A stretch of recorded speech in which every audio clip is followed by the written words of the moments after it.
오늘부터 이제 사도행전 강해하려고 합니다. 내 증인이 되리라.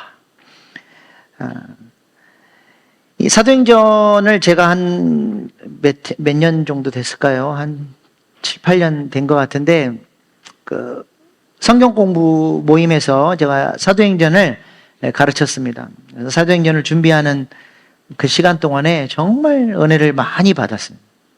사도행전의 이 깊고 부요한 이 놀라운 은혜를 받으면서 내가 너무 좋아가지고 막 사도행전에 푹 빠져 있었어요. 처음에는 뭐 집에서도 사도행전, 뭐 교회 가서도 사도행전, 맨날 사도행전만 들여다보고 있으니까 제 아내가 처음에는 좀 봐주더니 시간이 조금 지나고 나서는 그놈의 사도행전은 언제 끝나냐고 사도행전이 그놈의 사도행전이 됐습니다.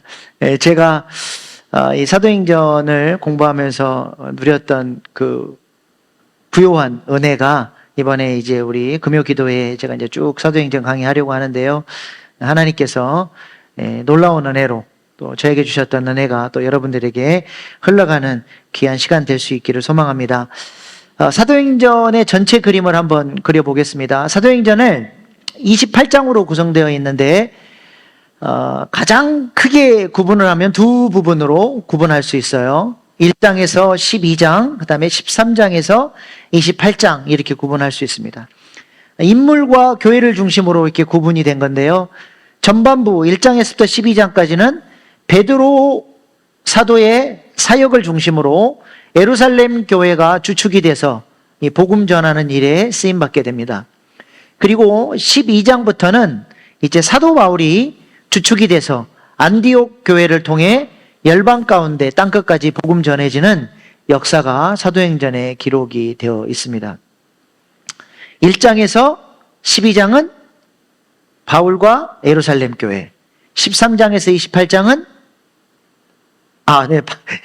베드로와 예루살렘 교회, 그 다음에 12장부터 28장까지는 바울과 안디옥 교회, 이렇게 우리가 구분할 수 있습니다. 그리고 사도행전은 1장 8절, 오늘 우리가 읽은 본문 말씀을 통해서 사도행전 전체 구조를 볼 수 있어요. 1장 8절 말씀 암송하시죠? 네, 한번 해볼까요? 시작. 오직 성령이 너희에게 임하시면 너희가 권능을 받고 예루살렘과 온 유대와 사마리아와 땅끝까지 이르러 내 증인이 되리라 하시니라. 자, 이 말씀을 가지고 이 지역별로 사도행전이 기록이 되어 있는데요. 1장, 2장은 오직 성령이 너희에게 임하시면 너희가 권능을 받고 이 성령의 임재를 구하고 기도하고 성령이 임재하는 내용이 1장, 2장입니다. 그리고 나서 그 성령 충만한 사람들이 3장에서 7장까지는 예루살렘 안에서 복음을 전하죠. 그리고 8장에서 12장은 그 복음이 이제 예루살렘을 넘어서서 온 유대와 사마리아로 퍼져갑니다.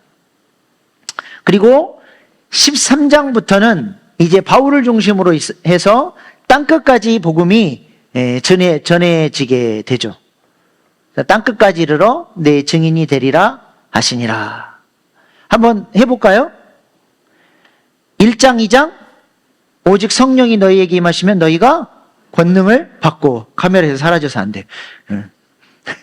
지금 3부 예배 때는 막 이 카메라가 막 돌아다녀가지고 제가 막 돌아다녀도 괜찮은데, 1장, 2장, 오직 성령이 너희에게 임하시면 너희가 권능을 받고, 그 다음에 3장에서 7장은 예루살렘과 8장에서 12장은 온 유대와 사마리아와 13장부터 28장까지는 땅끝까지 이르러 내 증인이 되리라 하시니라.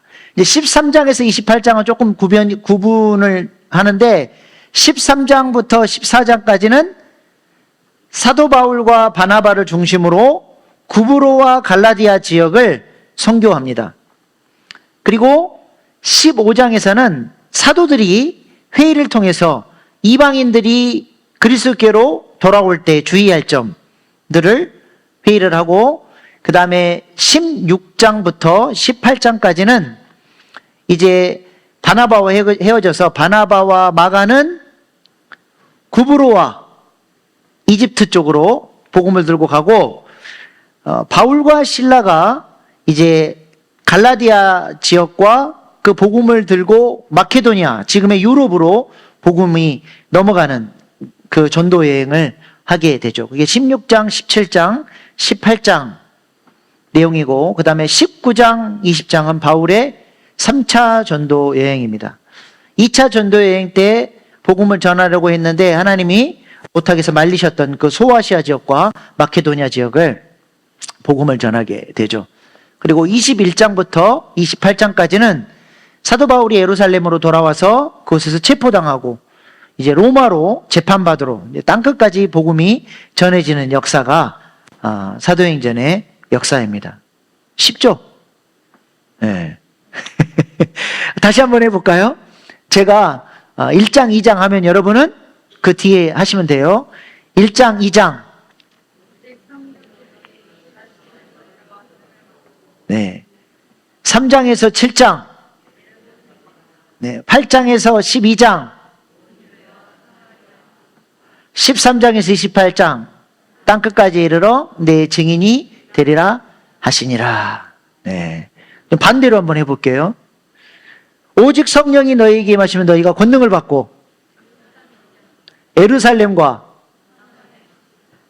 3장에서 7장 온 유대와 사마리아와 12장 그 다음에 땅끝까지 이르러 내 증인이 되리라 하시니라 13장에서 28장. 예. 이렇게 지역을 중심으로 우리가 사도행전을 전체적인 그림을 그리며 내다볼 수가 있습니다. 사도행전을 기록한 사람은 누구예요? 사도행전을 기록한 사람? 누가입니다. 누가. 누가의 이름의 뜻은 빛을 비추인다 그런 뜻이에요. 빛이 있으라. 이게 누가의 이름이에요. 빛을 비추이는 인생. 실제로 누가는 어둠 가운데 빛을 비추이는 삶을 살았던 사람입니다. 누가의 스승이 누구예요? 누가는 누구의 제자입니까? 사도 바울의 제자예요. 누가가 의사인데요. 직업이 의사예요. 누가가 바울을 언제 만났습니까? 2차 전도 여행 중에 드로아에서 만나요.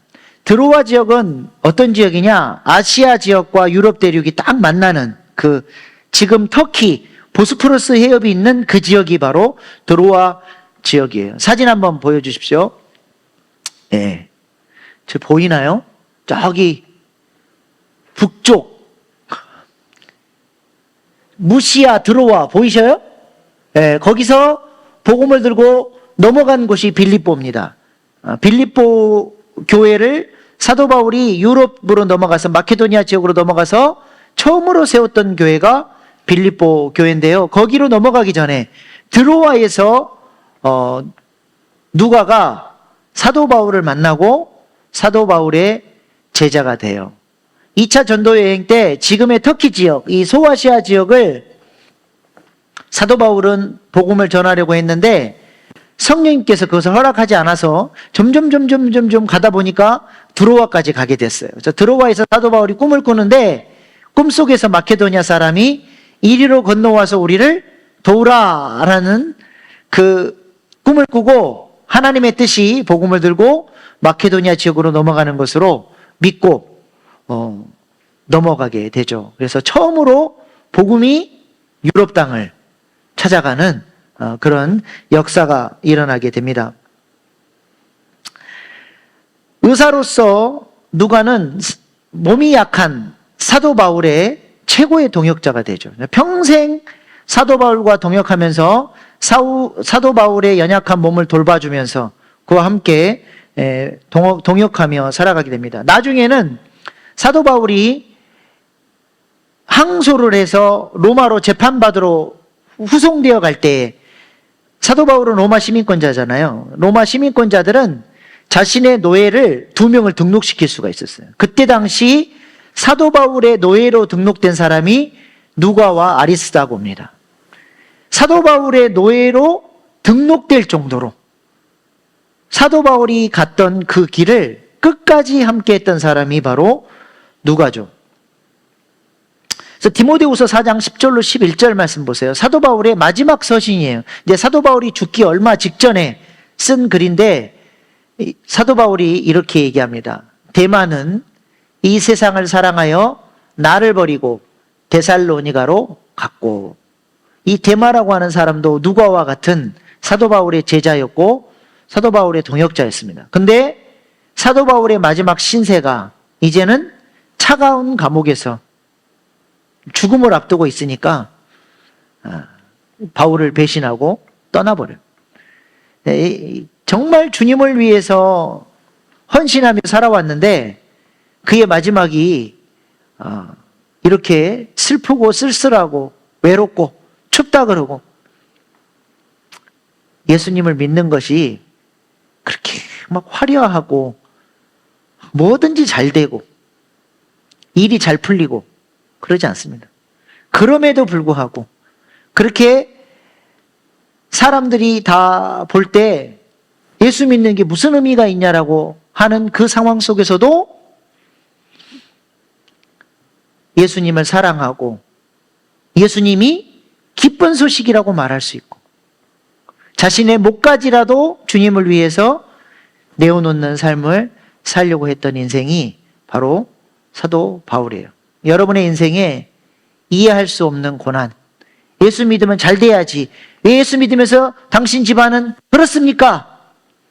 그러함에도 불구하고 나는 예수님을 사랑합니다. 이것이 기적입니다. 말할 수 있는 인생 될 수 있기를 소망합니다.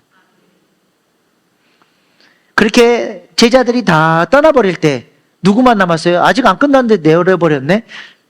예. 누가 남았어요? 누가만 나와 함께 있느니라. 누가만 나와 함께 있느니라. 마지막까지 사도 바울과 함께하며 동역했던 사람이 바로 누가입니다. 얼마나 사도 바울에게 위로가 되고 힘이 되는 동역자였겠습니까?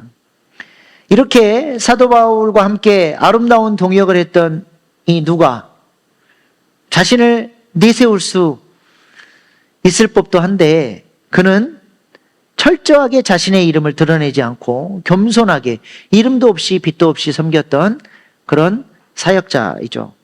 사도행전 16장에 보면 사도행전을 누가가 썼는데 자신의 이름을 밝히질 않아요.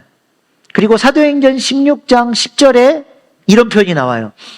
바울이 그 환상을 보았을 때, 뭘 보았을 때예요? 마케도냐 사람이 이리로 건너와서 나를 도우라. 이 드로아 지역에서 환상을 보았을 때 우리가 곧 이제 마케도냐로 떠나기를 힘쓰니 이는 하나님이 저 사람들에게 복음을 전하라고 우리를 부르신 줄로 인정함이러라. 근데 저기서 바울이 그 환상을 보았을 때 뭐라 그래요? 우리가, 저 우리라는 표현이 저기서 처음 사도행전에 등장합니다. 그 전까지는 사도 바울이, 사도들이 이랬거든요. 근데 저 우리 안에는 누구도 포함되는 거예요? 누가도 포함이 되는 거예요.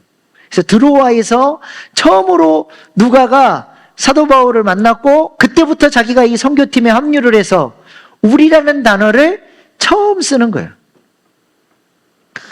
누가가 진짜 대단한 사람이죠.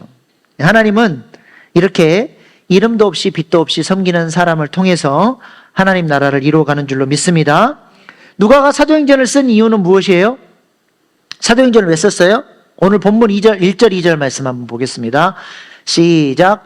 데오빌로여, 내가 먼저 쓴 글에는 무릇 예수께서 행하시며 가르치시기를 시작하심부터 그가 택하신 사도들에게 성령으로 명하시고 승천하신 날까지의 일을 기록하였노라.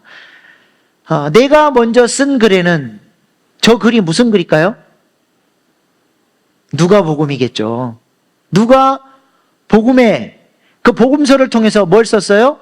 예수께서 행하시고 가르치고 시작하신 일들, 그리고 택하신 사도들에게 성령을 약속하시고 승천하신 일까지 누가복음에 기록하고 있습니다.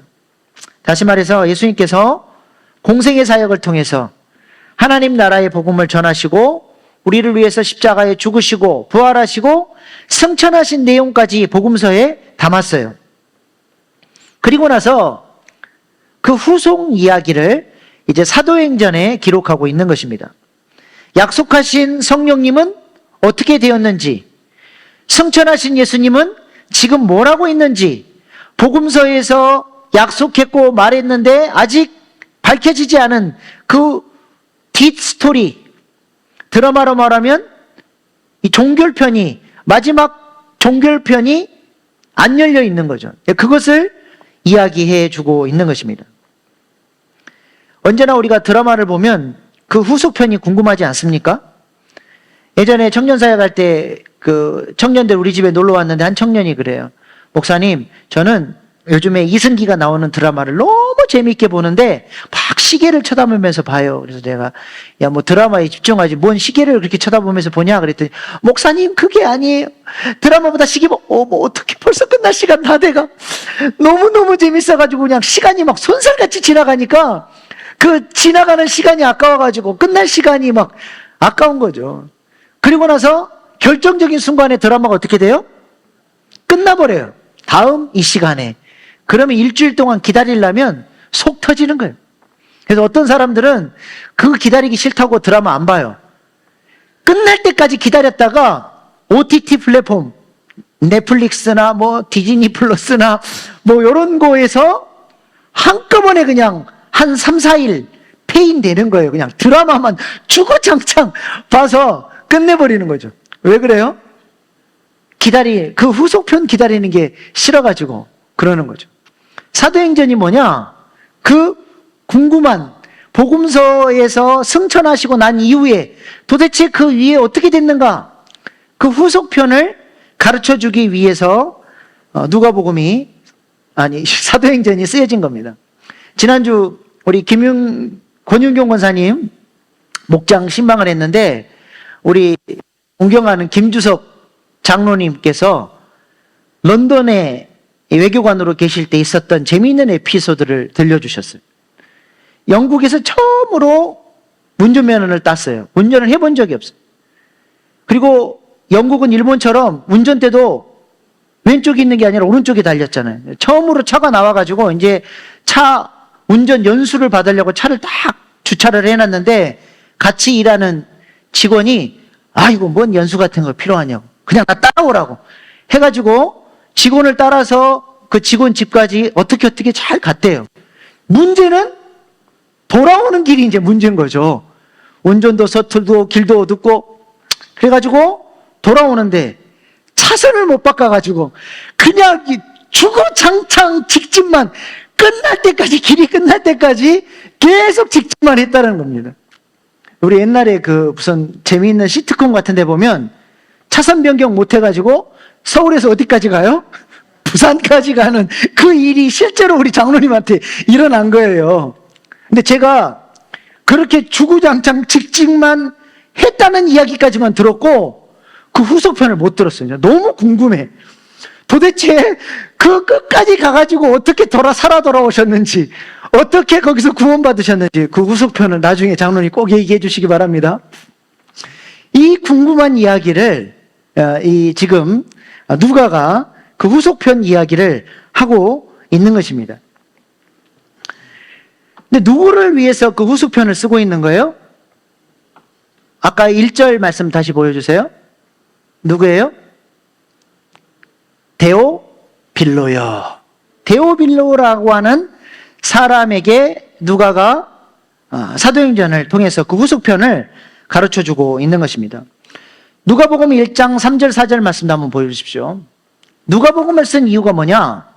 그 모든 일을 근원부터 자세히 미루어 살핀 나도 그 모든 일이 어떤 일이냐면 예수님에 관한 모든 일, 예수님의 모든 사역들을 내가 근원부터 다 살펴봤는데 나도 데오빌로 각하에게 차례대로 써 보내는 것이 좋은 줄을 알았나니 이는 각하가 알고 있는 바를 더 확실하게 알게 하려 함이로다. 데오빌로라고 하는 사람에게 예수 그리스도에 대한 복음, 그 사람이 이제 막 예수님을 알게 된 그런 사람이에요. 데오빌로라고 하는 그 이름의 의미는 네오, God, 하나님, 필로스, 하나님을 사랑하는 자라는 뜻이에요. 이제 막 예수님을 믿고 하나님을 사랑하는 그 초신자에게, 그래서 어떤 주석가들은 이 데오빌로가 로마의 아주 고급 관리였을 것으로 이렇게 생각을 합니다. 누가가 그 사람을 복음으로 인도하기 위해서 누가복음을 썼고, 그리고 그 이후에 후속편을 통해서 예수님께서 성령을 약속하셨는데 그 약속대로 성령이 이 땅에 임하셨고, 우리 예수님은 승천하셔서 하늘 보좌에 앉으셔서 성령을 통해 교회를 만드시고, 그 교회가 성령의 능력으로 무장하여 예루살렘과 온 유대와 사마리아와 땅끝까지 나가 증인으로서 하나님 나라를 확장하는 일을 이루어가는 그 구원 역사, 그 성령의 역사를 사도행전을 통해서 보여줌으로써 데오빌로도 이제 부활의 증인으로 하나님 나라를 위한 헌신자로 살아갈 수 있도록 그를 그렇게 복음으로 강권하기 위해서 사도행전을 써서 후속편을 가르쳐주고 있는 것입니다. 근데 이 데오빌로라고 하는 사람에 대해서 어떤 학자들은 하나님을 사랑하는 자에서 어떤 특정 인물이 아니라 로마 제국 안에 예수 그리스도의 복음을 받아들이고 이제 막 신자가 된 그 초신자들의 무리를 또 데오빌로라고 하는 그런 상징적인 인물로 해서 누가가 복음을 전한 게 아니냐라고 하는 그런 이야기를 하는 주석가들도 있습니다. 성경학자들도 있죠. 그러나 뭐 그가 누가 됐든 누가는 사도 바울로부터 배웠던 그 복음을 데오빌로라고 하는 사람에게 전하고 그도 하나님의 사람으로 설 수 있도록 사도행전을 썼다라고 하는 것이죠. 그러므로 우리도 사도행전의 말씀을 잘 배우면 우리도 성령의 사람이 돼서 교회를 세우고 하나님 나라를 확장해가는 그렇게 하나님 나라의 증인으로 쓰임받게 되리라 믿습니다. 사도행전이 기대가 되십니까? 기대를 하셔야 됩니다. 이 사도행전에 놀라운 성령의 역사가 동일하게 우리 금요 기도회 때마다 나타날 수 있기를 기도하시고 또 갈망하고 소망할 수 있기를 소망합니다.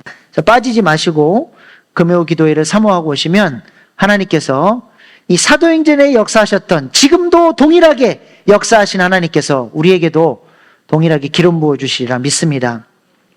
사도행전의 저자 누가의 삶을 정리해보면 이렇습니다. 누가는 평생 두 사람을 섬겼죠. 첫 번째는 누구를 섬겼어요? 사도 바울을 섬겼어요. 의사의 직분을 가지고 사도 바울의 약한 부분을 도우면서 그렇게 선교에 동역하며 하나님 나라를 세우는 일에 쓰임받고 계속해서 사도 바울과 교제하면서 복음을 듣고 배우고 사역자로 훈련받는 삶을 살았습니다. 그리고 누가는 배우기만 한 것이 아니라 자기가 배우고 누리고 확신하는 그 복음에 대해서 데오빌로라고 하는 자신의 은혜를 흘려보낼 수 있는 양을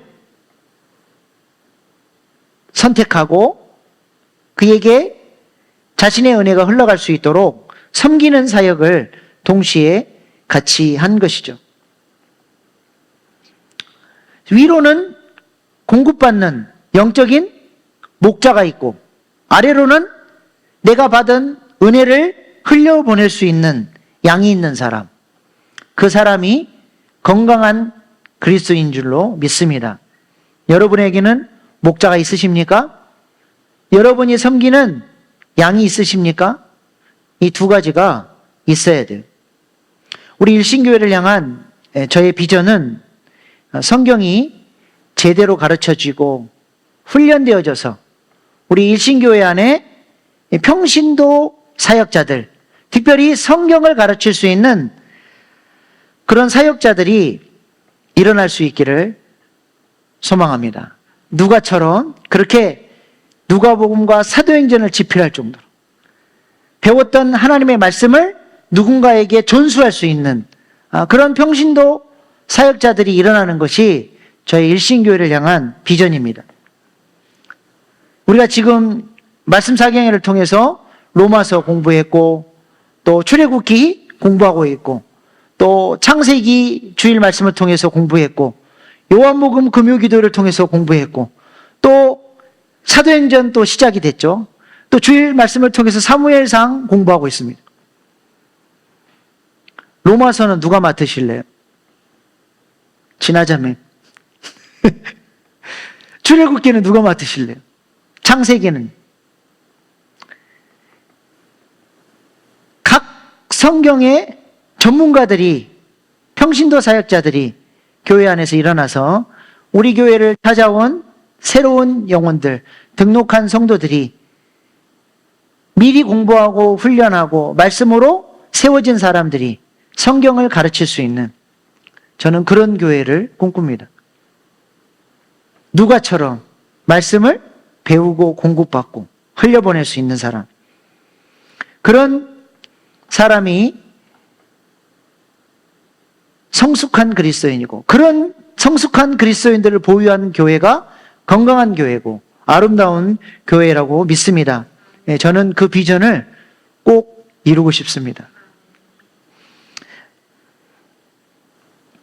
그래서 말씀을 배우는 훈련이 있고 배운 말씀을 흘려보내는 성김과 헌신이 있을 때 하나님께서 우리 교회를 사도행전적 교회로 그렇게 건강하게 아름답게 세워주시리라 믿습니다. 누가처럼 우리도 목자와 양의 이 아름다운 관계가 여러분의 신앙생활 가운데 구축되어질 수 있기를 축복합니다.